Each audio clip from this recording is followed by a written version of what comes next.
for that. Let's now go over to Japan to continue a chat about airlines here. In this case, we're talking about Japan Airlines, Asia's largest carrier by sales. It reports its first quarter results in just under 2 hours. Yasuhiro Matsumoto is senior analyst at Shinsei Securities, and he joins us from Tokyo. Matsumoto-san, what are you looking for from JAL? Well, I'm very pessimistic about the coming result of the Japan Airlines, since we have already seen that All Nippon Airlines results, that's really disappointing. And I expect some kind of operating loss of Japan Airlines, something like 80 to 90 billion yen loss for that last quarter. On the pre-tax level, maybe Japan Airlines will likely make a loss of that 100 billion yen loss. So I'm pretty much negative on that.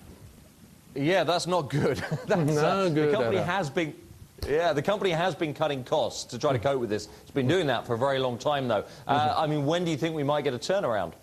Well, actually, the company is not implementing the current cost-cutting plan, but some of the labor union are not so much cooperative with the company, so it's not so sure whether the company is successfully implementing the current plan. But once today's result will coming out, probably that labor union will reconsider again to be cooperative with the company. How much difference will that make?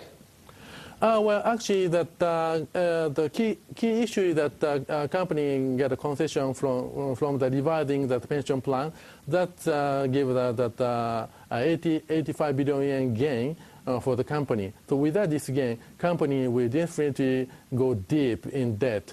And so that I guess that labor union has to be cooperative with the company to keep the company solvent.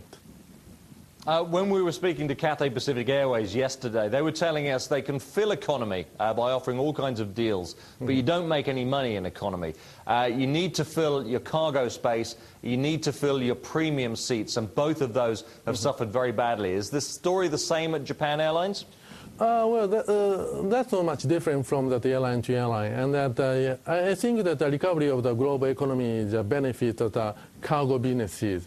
But the story is so much different from the international passenger flights, because that hedging practices are different from the company to company, and that based on the current oil prices, that the Japan airline is sort of negatively affected by the current oil price. But they get some benefit from once that oil price go up. So that's why the Japan Airlines will be able to import the fuel surcharge again. Is the airline at risk of running out of money? Might it need to raise more capital? Well, yeah, actually, its competitor, All Nippon Airlines, is in the process of raising 150 billion yen capital from the market. But that option will not be available to the Japan Airlines, because Japan Airlines' financial situation is so poor, and that it's very difficult for the capital market to put the capital. So that Japan Airlines has to depend on the governmental funds. Okay, so bottom line, stay away from this stock. It's down 20% year to date. Yeah. Stay away. Yeah, stay away. Okay, Matsumoto-san, thank you very much indeed for that. Yasuhiro Matsumoto at Shinsei Securities joining us there.